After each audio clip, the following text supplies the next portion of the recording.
Welcome to this deep dive. Today, we're getting into something pretty significant, something that affects a lot of people quite deeply. We're talking about dealing with parents who, well, let's just say they have a strong need to be the center of attention, and building a healthy relationship with them can be challenging. Yeah, really challenging. And this sounds like your experience.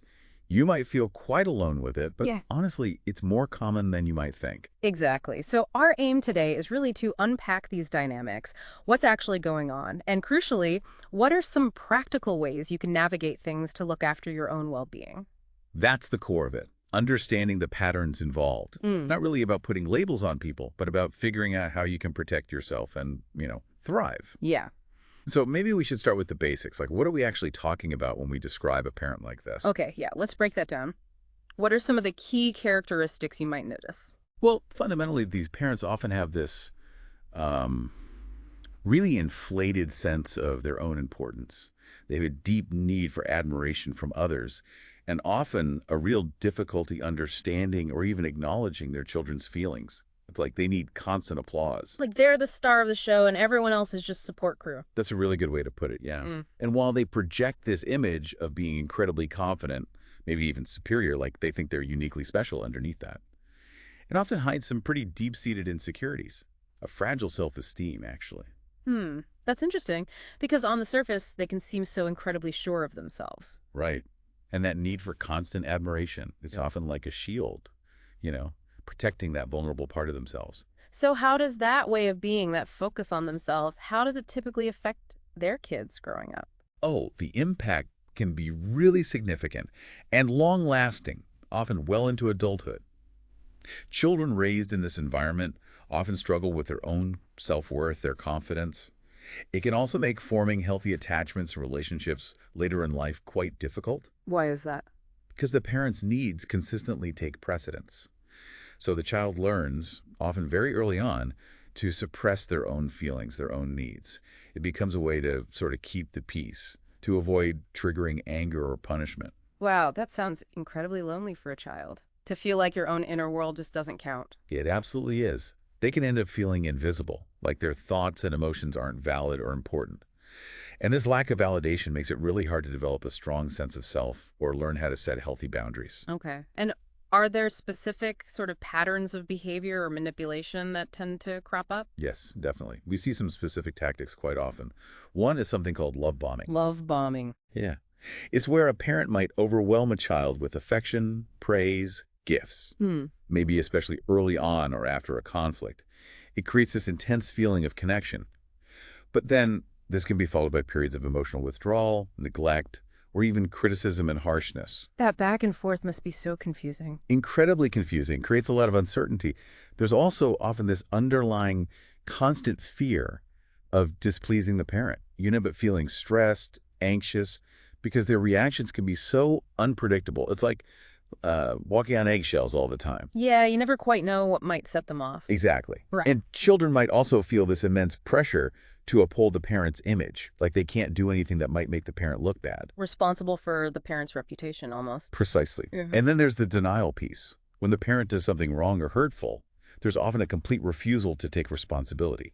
They deflect blame onto others, maybe even the child. And, by consistently demonstrating a lack of empathy, maybe even exploiting others, they're essentially modeling really unhealthy relationship dynamics for their kids.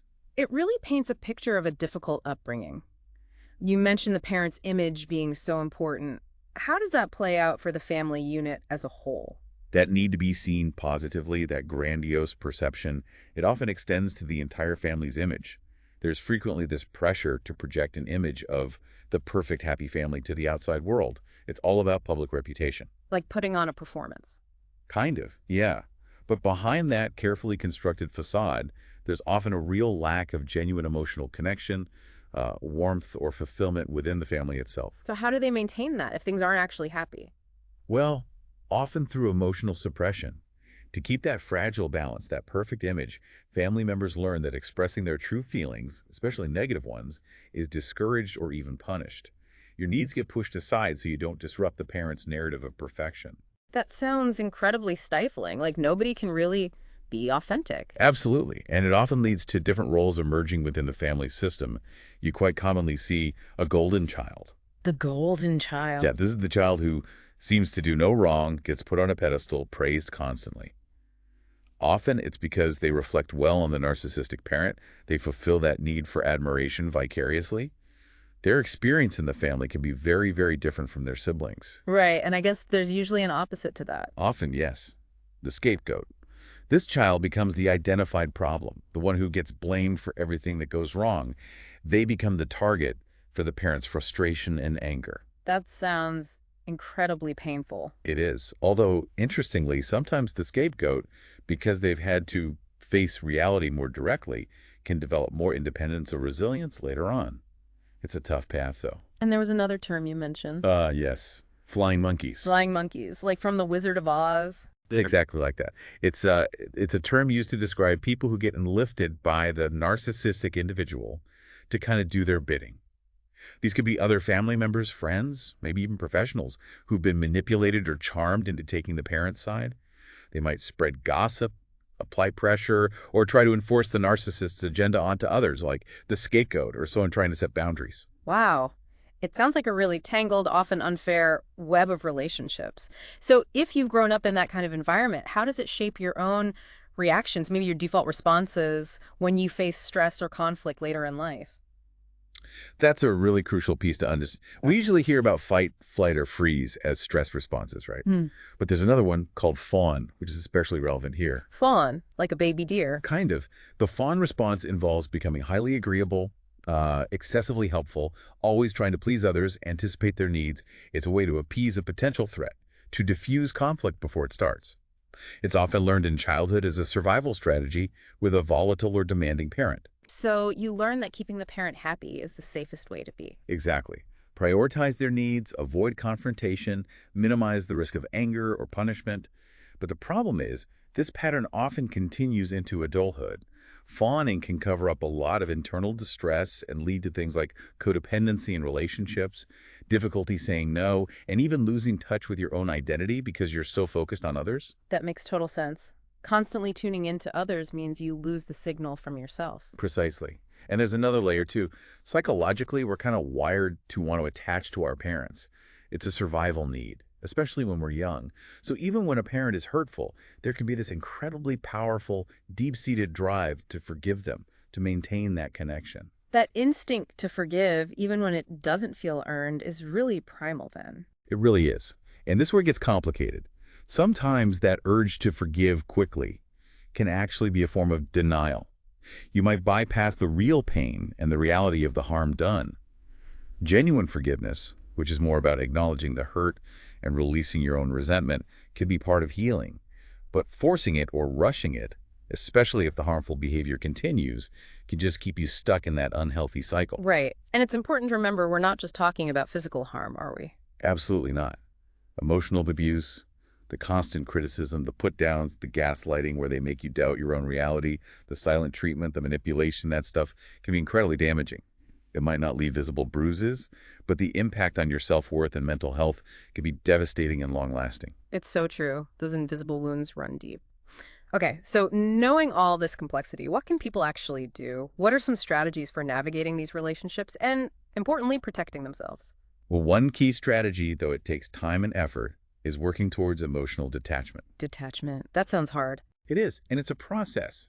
It doesn't mean you stop caring entirely, maybe, but it means not letting their behavior constantly dictate your emotional state, focusing on positive things in your own life, your goals, your healthy relationships that can help create that necessary space. Okay, what else? Boundaries.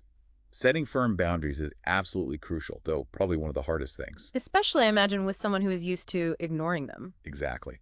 Narcissistic parents often will push against, ignore, or outright violate your boundaries. Sometimes it's a way to provoke a reaction and regain control. Yeah. So the key is to try, and it is hard to stay calm. Don't get drawn into arguments about the boundary itself. Don't feel you have to justify it endlessly. And consistency is important. Hugely important. If you give in once after setting a boundary, it unfortunately teaches them that persistence pays off. So you have to be prepared to hold the line calmly and repeatedly.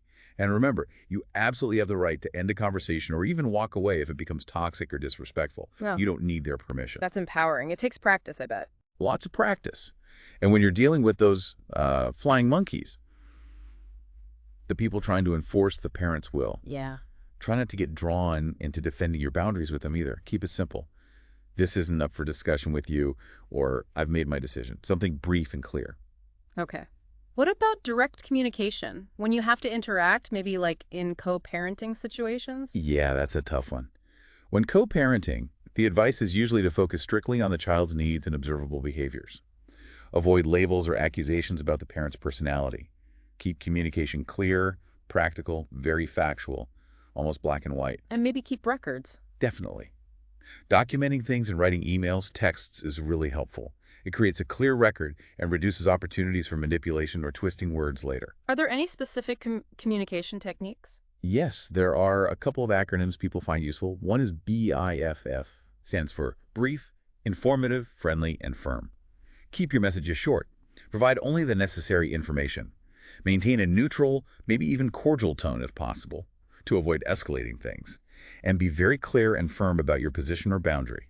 Okay, brief, informative, friendly, firm, firm. Got it. What was the other one? KJDE.